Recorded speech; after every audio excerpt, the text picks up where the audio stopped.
اللہ کے نام سے شروع جو نہایت مہربان اور رحم کرنے والا ہے۔ حضرت عمر فاروق رضی اللہ تعالیٰ عنہ فرماتے ہیں کہ ایک مرتبہ ہم نبی کریم صلی اللہ علیہ وآلہ وسلم کی خدمت میں حاضر تھے کہ ایک اعرابی آیا جس کے پاس ایک گو تھی۔ وہ کہنے لگا، مجھے لات و عزیٰ کی قسم، اے محمد صلی اللہ علیہ وآلہ وسلم، میں تجھ پر ہرگز ایمان نہیں لاؤں گا جب تک کہ یہ گو تمہاری صداقت کی گواہی نہ دے۔ نبی کریم صلی اللہ علیہ وآلہ وسلم نے فرمایا، اچھا سنو۔ پھر نبی کریم صلی اللہ علیہ وآلہ وسلم نے گو سے مخاطب ہو کر فرمایا، اے گو بول۔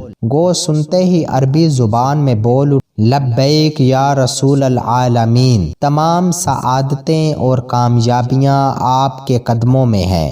حضور نبی کریم صلی اللہ علیہ وآلہ وسلم نے گو سے پوچھا، تم کس کی عبادت کرتی ہو؟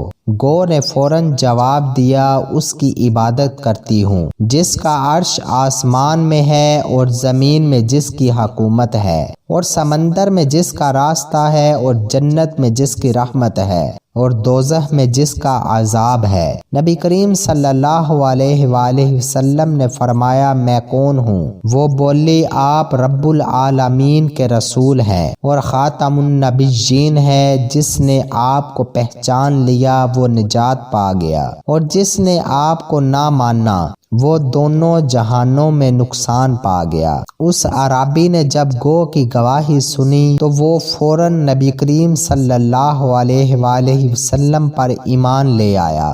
نبی کریم صلی اللہ علیہ وآلہ وسلم کی صداقت و عظمت کا اقرار اور آپ کے خاتم النبیین ہونے کا علم جانوروں کو بھی ہے۔ پھر جو شخص نبی کریم صلی اللہ علیہ وآلہ وسلم کی عظمت اور ختم نبوت میں شک کرے، اس سے بڑھ کر کوئی بدبخت نہیں ہو سکتا۔ پیارے دوستو، اگر ویڈیو پسند آئے تو اسے اپنے دوستوں کے ساتھ ضرور شیئر کریں اور یوٹیوب چینل نور ہدایت کو ضرور سبسکرائب کریں۔ شکریہ۔